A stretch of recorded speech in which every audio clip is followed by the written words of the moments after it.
Perkenalkan, nama saya Fikri Aska Pradia dengan NIM 2406012140171.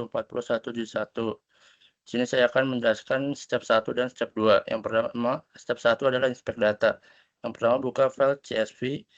Untuk setiap baris adalah satu event. Kolom 1 berupa case ID, kolom 2 berupa timestamp, yang 3 ada activity, resource, dan role. Untuk melakukan proses data mining, minimal ada case ID, activity, dan satu atau lebih timestamp. Data tambahan seperti karyawan, fungsi jabatan bisa digunakan untuk analisis lebih lanjut. Yang kedua ada import data. Yang pertama, buka diskonya, lalu klik open, buka file CSV-nya.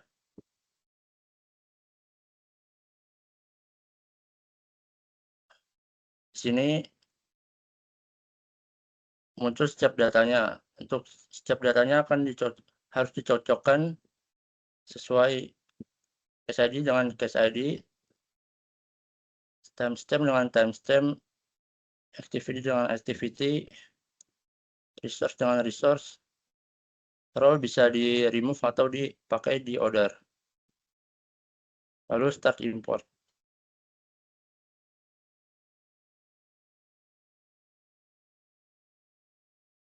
Oke, perkenalkan nama saya Rahman Hanifah Saputra, NIM saya yang paling belakang 128. Di sini saya akan melanjutkan step setelah kita import data. Di mana setelah kita import data, dari halaman diskonya akan kita langsung menuju ke map. Yaitu di sini terdapat alur dari dataset tersebut. Di mana di sini terdapat 608 case. Dan ini seperti ini alurnya, di mana ini segitiga warna hijaunya adalah startnya, di mana semua dari case-nya ternyata dimulai dari create process requisition, lalu alurnya bisa turun ke sini atau turun ke sini, di mana semuanya akan berakhir pada titik kotak merah ini. Lalu bisa kita baca juga alurnya mulai dari create requisition sampai ke alur terakhir. Serta di sini seperti kita bisa lihat di bagian detail terdapat activities dan path, di mana waktu awal activities akan selalu 100. Nah, di sini kita coba akan setting activities-nya menjadi 0%. Nah, di sini seperti kita bisa lihat tadi kan ada banyak activities. Sekarang activities-nya dikurangi jadi 0% itu agar ini menunjukkan aktivitas main aktivitasnya, di mana yang paling krusial atau yang paling sering terjadi dalam dataset tersebut. Lalu ini kalau kita aktivitinya kita 0% kan. Lalu yang kedua yaitu terdapat path di sini. Nah, ketika path-nya ini kan masih 0%, di mana dia menunjukkan bahwa ini path yang paling penting atau yang paling krusial. Coba kita lakukan 100%.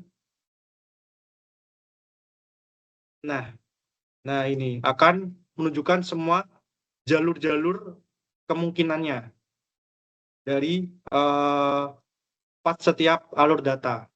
Di sini 0% bisa dilihat. Ini kan contohnya yang dari si analyze process requisition kan, yang ke amend process requisition ada 11. Nah, kenapa dia hanya 8 yang kembali? Karena waktu kita 100% kan. Nah, di sini terdapat 3 yang kembali. Kenapa tidak ditampilkan? Karena waktu path-nya 0% hanya dimunculkan jalur yang penting saja. Oke, lanjut. Setelah kita melihat dari mappingnya bagaimana alur dataset tersebut bekerja, ada statistik. Nah, di sini kita bisa lihat statistik overview adalah statistik global semuanya. Lalu di sini bisa kita lihat terdapat case ID, dan ini ada cases dan variannya. Dan ini ada varian, di mana suatu case ID itu dapat dimasukkan ke beberapa varian. Nah, di sini juga terdapat event case, di mana event ini jumlah data yaitu 9.000, dan cases ini tadi kan kita mendefinisikan case ID. Nah, di sini terdapat 608 case ID, dan activitiesnya terdapat 24. Ini ada median case duration dan rata-ratanya. Lalu ada start dari suatu aktivitas dimulai dan end-nya. Di sini juga ada grafik di mana saat kita mengarahkan kursor ke sana, itu terdapat detail aktivitas. Nah, di sini juga dalam bagian sini juga kita bisa lihat beberapa case dan varian, di mana contohnya case ID 339 terdapat 8 event atau 8 data pada case ID tersebut. Dan juga ada case variannya di sini. Untuk grafik ini kita bisa ubah juga untuk seperti ini, di mana varian 1 ternyata punya number case 88, di mana terdapat 88 case ID dalam varian 1. Lalu di sini terdapat activity, yaitu kolom aktivitasnya. Nah, di sini ternyata aktivitas paling besar yaitu analyze request of quotation, di mana terdapat 1.100 jumlah frekuensinya. Ini kita bisa atur ininya. Lalu ada first in case juga, dan juga last in case. Juga di sini terdapat jumlah aktivitasnya ada 24 macam, dan minimal frekuensi dari satu aktivitas itu terdapat 11 kali. Ini 11 kali. Dan ada median frekuensinya, di mana nilai tengahnya itu 413, lalu ada rata-rata, dan maksimal frekuensinya 1100. Dan juga ada grafik ini, juga kita bisa lihat, bisa visualisasikan grafik di sini, di mana yang tertinggi ya analyze, yaitu ada 1100, lalu ada median juga di sini, ada mean, duration, dan aggregation.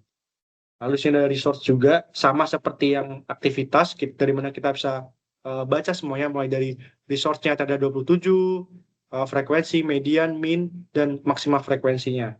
Lalu juga ada roll juga. Oke, selanjutnya akan dilanjutkan oleh Noval Rizky.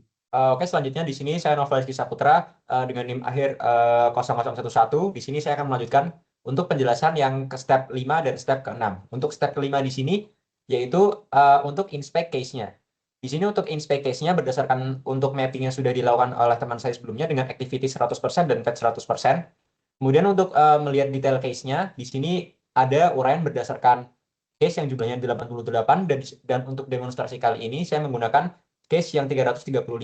Untuk case 335 ini terdapat dua tampilan. Untuk yang tampilan pertama berdasarkan tampilan grafnya yang sudah dipecah lebih kecil lagi daripada tampilan map sebelumnya. Untuk yang tampilan grafnya di sini terdapat berdasarkan urutan waktu. Kemudian di samping sisi tampilan yang graf, untuk menemukan detail waktunya, kemungkinan misal terjadi adanya bottleneck, di sini juga disajikan untuk tampilan tabelnya. Dan untuk tampilan tabelnya ini juga sudah diurutkan berdasarkan activity-nya, berdasarkan time-nya juga. Oke, kemudian untuk di step kelima ini, kita juga bisa melakukan analisis mengapa itu prosesnya berhenti di satu sisi berdasarkan tabel grafnya ini. Kemudian kita juga bisa menemukan peluang perbaikan prosesnya. Semisal nanti ada terjadi bottleneck, misal terjadi bottleneck di case lainnya, bisa ditelusuri grafnya di sini. Dan untuk keterangannya, keterangan event, start, dan duration-nya juga disajikan di sini. Dan untuk tampilan lebih ringkasnya terdapat di tampilan tabel ini. Kemudian untuk yang step selanjutnya, yaitu step ke-6. Untuk step ke-6 yaitu filter on performance.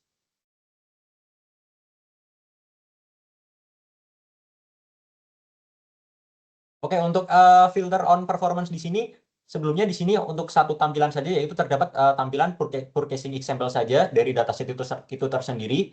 Kemudian untuk filternya di sini langsung saja diklik di bagian kiri bawah, ini terdapat filter. Kemudian di sini untuk sesuai arahan yang ada, filter on performance di sini langsung saja add filter di sini, performance filter.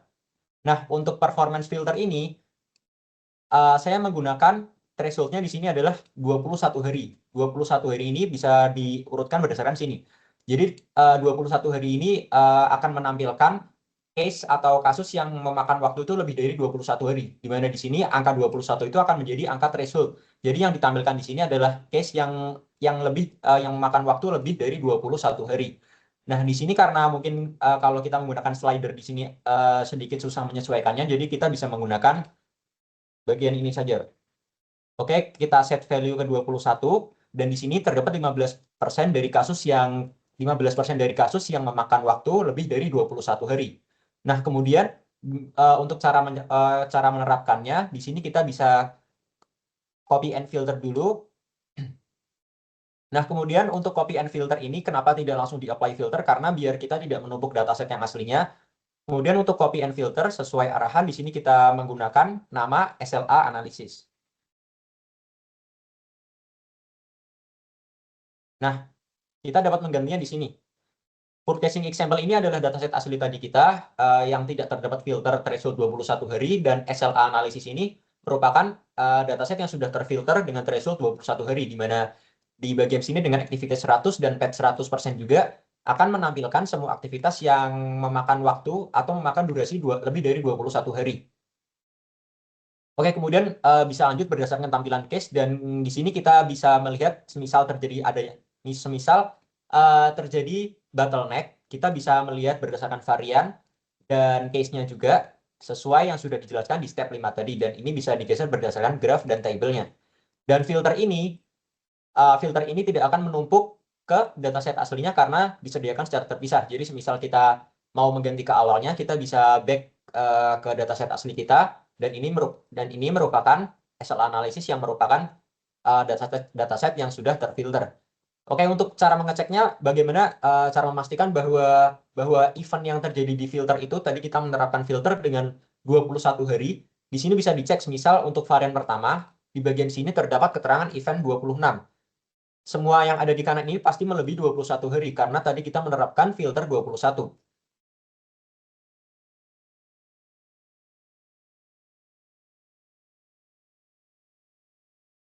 Oke, mungkin itu yang bisa saya jelaskan.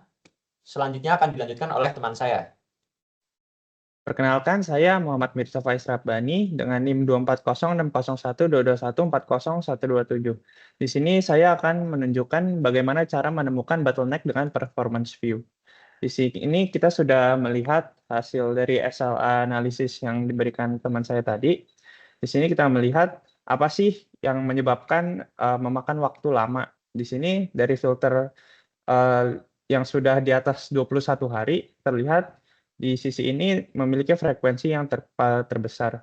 Di sini kita akan menggantinya dengan performance. Di sini terlihat di sini pada bagian amend request for question requester, di sini terlihat ada waktu yang sangat besar, yaitu 11 tahun. Di sini sedangkan untuk rata-ratanya kita lihat di sini terdapat rata-ratanya sekitar 15 hari. Oke. Selanjutnya di sini kita sudah mengetahui di mana bottleneck-nya, dan kita akan memperagakannya dianimasikan agar kita lebih paham. Oke. Di sini kita akan melihat alur pengiriman datanya.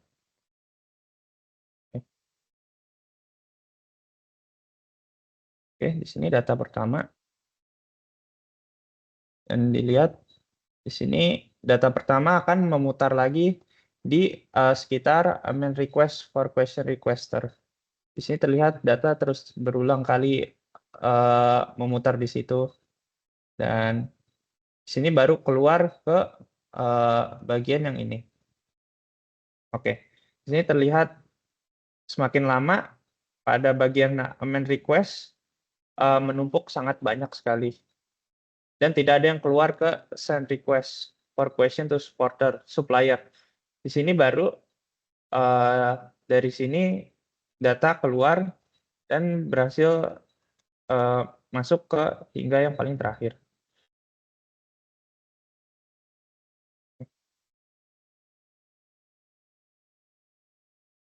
Oke, dari animasi ini kita melihat paling jelas, yang paling mudah dipahami, di mana sih titik bottleneck yang paling parah. Di sini ada di bagian amend request for question requester. Oke, sekian dari saya. Dilanjut oleh teman saya. Perkenalkan, nama saya Muhammad Asyul Distira dengan NIM akhir 3083. Di sini saya akan menjelaskan untuk step 9 dan 10. Di mana step 9 adalah compliance check atau pemeriksaan kepatuhan. Nah, jadi di step compliance check ini tujuannya adalah memastikan semua kasus mengikuti tahapan seharusnya dan tidak ada langkah penting yang dilewati. Dari map di sini bisa dilihat di set invoice ini seharusnya langkah selanjutnya adalah release supplier invoice, namun terdapat 10 yang langsung ke authorize supplier invoice payment. Nah, untuk memastikan berapa banyak kasus yang melewati jalur ini, kita bisa ngeklik di sini, kemudian filter di spot, kemudian copy.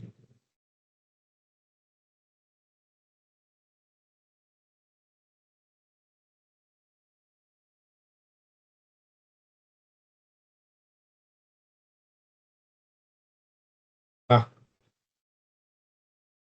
di sini terlihat ada 10 case yang langsung melewati.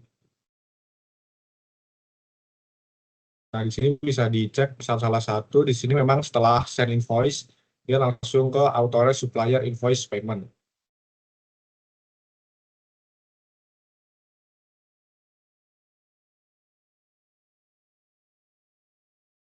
Kemudian, baik dari hasil ini kita bisa menindaklanjuti ke pihak terkait untuk memastikan penyebabnya.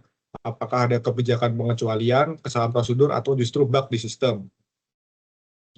Kemudian langkah selanjutnya di step 10 yaitu organizational view atau pandangan organisasi.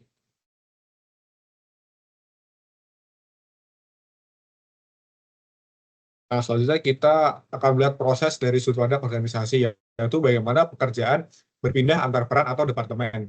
Tujuannya adalah menemukan pola handover, potensi pingpong, dan bottleneck komunikasi antar role. Di sini kita reload dulu dataset, kemudian untuk role kita ubah menjadi activity, dan activity kita ganti menjadi role. Menjadi other. Import. Nah, setelah proses import selesai, kita mendapat peta baru yang menunjukkan hubungan antar role. Setiap node merepresentasikan fungsi atau departemen, sementara panah di antaranya menunjukkan perpindahan pekerjaan. Kemudian untuk di performance view, di sini semakin tebal panahnya, maka semakin sering terjadi handover antara dua peran tersebut. Di performance view ini, warna atau angka di jalur menunjukkan rata-rata waktu tunggu sebelum pekerjaan diteruskan.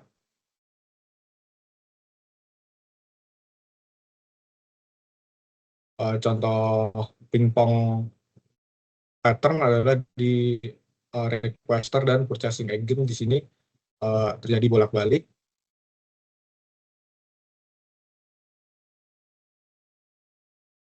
Jadi dengan organizational view ini kita dapat memahami dinamika kerja antar departemen dan menemukan peluang perbaikan berbasis data, seperti memperjelas tanggung jawab, mengurangi handover, atau mengotomatiskan alur persetujuan. Nah, jadi itu adalah langkah 9 dan 10. Melalui compliance check dan organizational view, kita dapat melihat dua isi penting, kepatuhan terhadap aturan dan efisiensi kolaborasi antar role. Di mana keduanya menjadi dasar bagi peningkatan kualitas proses ini secara berkelanjutan. Demikian demonstrasi dari kelompok kami, kurang lebihnya mohon maaf. Wassalamualaikum warahmatullahi wabarakatuh.